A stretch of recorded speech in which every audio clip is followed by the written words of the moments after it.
Өвөр Монголд өргүүлсэн домогт бүх.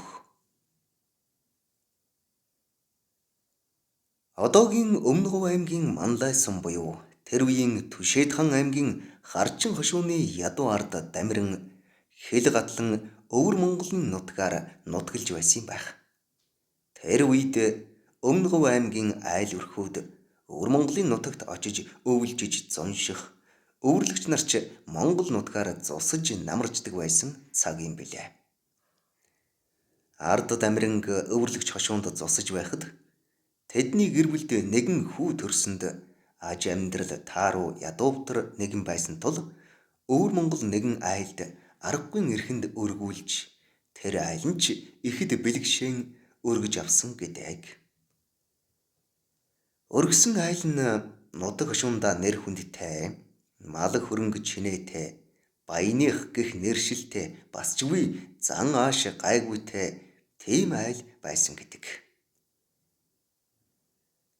Тэрхүү айл нь өнөө хүүд Балдан хэмээх нэрийг өгсөн байна. Ингээд олон жил өнгөрч хүүч нас биеинд хүрч өв тэгш хөгжилтэй бие хараа сайхан тай нуруу дуруу өндөр эр бяр ихтэй нэгэн болж өсөж том болжээ. Балдан хүүг 17-8 настай болсон үед гинэ. Тэр баяных ихэд олон адуутай тул Балдан харвага наснаасаа нутгийн залуустай өөрийн өргсөн аавын адууг маллаж, мордын сайхныг унаж, эмээлийн сайхныг тохож, үеийн залуустай үргэлж барилдаж, ноцолдож байх боловч Балдан унгах шииртэй хүүхэд үнэндээ байдгүй байсан гинэ. Үеийнхэн болон нутгийн хөгшчүүл Балдан хүүд чи бол Ар Монголын Дамиран гэдэг хүний хүүхэд бөгөөд энэ баянид аав ээж чинь амьдралын эрхээр өргүүлчихсэн юм. Хүнд төрсөн эцэг шиг хэрэгтэй юм ховор. Чи нас бид хүрлээ. Тийм учраас аав ээжтэйгээ нэг уулзж ирэхээр юм да. Чамд ямар унаа энтер олдохгүй гэх юм биш гэж ятгах зөвлөхийн хооронд хэлцгээдэг байжээ. Тэгээд нэгэн өдөр Балдан өргсөн аавда. За би нас бид хүрлээ. Таач намайг өргөж авч өсгөж өндийлгэж хүн болгож өдий зэрэгтэй болголоо. Өчүүхэн муу хүү би чинь таны энэ ач гавьяаг үнлэн үнлээд баршгүй. Гэхдээ хүнд төрсөн эцэг эхээс үнтэй юу байх вүлээ?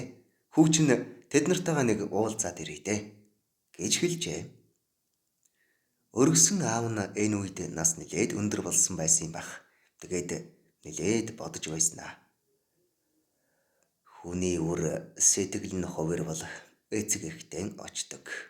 Зээрийн янзга тэжээвэл нас гүйцхээр ууландаа гардаг ёсон би. Би чамайг хорихгүй. Гэхдээ чамд би нэг болцол тавья. Чи миний сэтэрт хүрэн халзанг барьж чаддгийн бол унаад чигтээ яваарай гэжээ.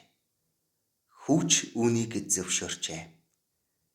Гэхдээ тэр морийг барина гэдэг бол тийм амар зүйл биш байжээ. Тэр сэтэрт хүрэн халзан гэдэг морь бол ижилгүй сайхан амтан байсан бөгөөд буруу талын хой төсгий цагаан том сартай. Том сар нь шөвгөрөх алдаа хамар дээрээ гурвалжин цагаантай харсан хүний хараа булаам үнэхэрийн гайхалтай сайхан адгуус байсан гэдэг. За ороо гэдэг нь ч эглгүй дандаа адууны манлайд явдаг. Адуу цуглуулж хураах болоход ганцаараа тасарч саахалт айлын хол газар очиод зогсчихдаг. Усанд бүх адууг худаг дээр услаад гаргасан хойно хүн амтэн тарж явсан хойно ирж ус уудаг.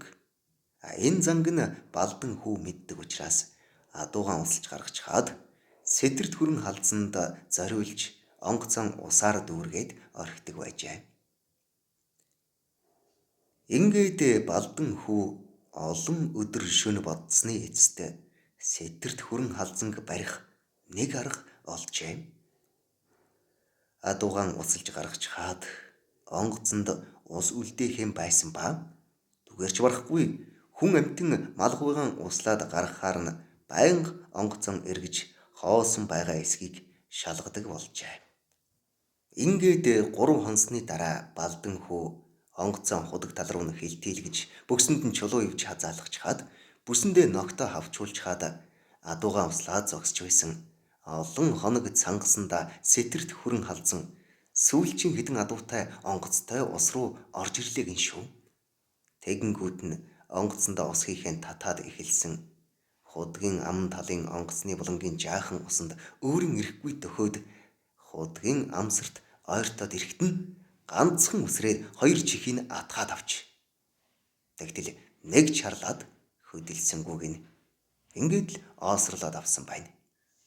Тэр нутгийн залуус Балдан хүү сэтэрт хүрэн халзанг барих юм гинэ гэсэн сургаар нэг мэдхнээ баахан улс цугласан шагшин шуугж байсан гэдэг. Ингээд морин хөдлөөд өргөсөн аав дээрээ очисон байна. Аав нь чамайг би арайч хүрэн морин минь барьчихгүй байх гэж бодсон шүү. Аргагүй л чи эр хүн болжээ. Гэхдээ чи миний сэтэрт хүрэнгийн нуруунд дээр тогтхоогүй юу? Хэрвээ унавал явахгүй шүү дээ гэсэн гэдэг. Гэхдээ сайн эрийг сайн морин дагаж төрдөг гэсэн хуучны үг байдаг юм шүү дээ. Миний сэтэрт хүрэн халзан чамайг арайч нэг явгалчихгүй. Ар Монгол оруулчих байхаа гэж хэлээд замд хэрэглэх хоол хүнсийг бэлдэж өгөөд Балдан хүүг Ар Монгол руу аав ээж рүү нь явуулсан гэдэг.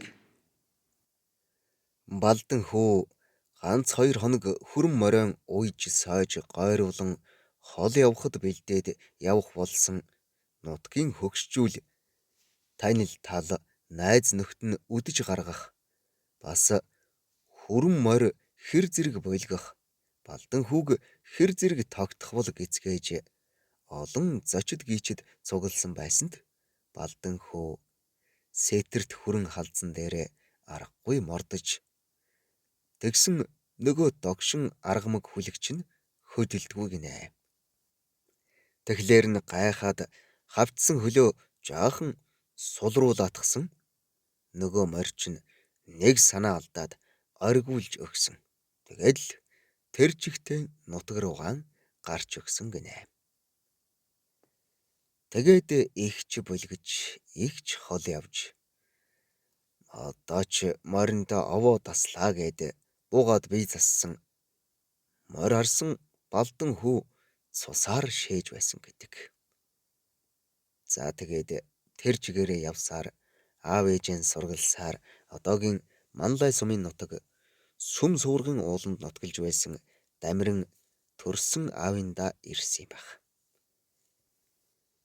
Энэ Балдан гэх хүн бол 1921 оны Ардын хувьсгалын партизан тус Манлай сумын төвд 1966 онд Адягийн Довчин даваа болон миний бие лавг сүрэн чой сүрэнгийн Балдан нарын хамт хөшөөг нь барьж босгосон Ардын Баатар Дамирангийн Нанздын төрсөн ах Даншиг наадмын начин алдарт бүх Балдан байсан ажгуу. Мэдэх хүмүүсийн хожмын яриаг сонсч байхад Балдан начингийн сэтэрт хүрэн халзан гэж хонин чихтэй өвдгөн хүрсэн дэлтэй том хүрэн халзан морийг хэнч ундаггүй. Хэнийг ч ойртуулдаггүй байж. Сүм суврагын уулаар ганцаараа байсаар урд 2 хөл дээрээ өвдөглөөд босоогоороо өгснийг нутгийн хүмүүс толгойг нь аваад явчихсан байсан ба яг хэн авсан нь тодорхойгүй өнгөрсөн гэж хуучилж байдаг билээ.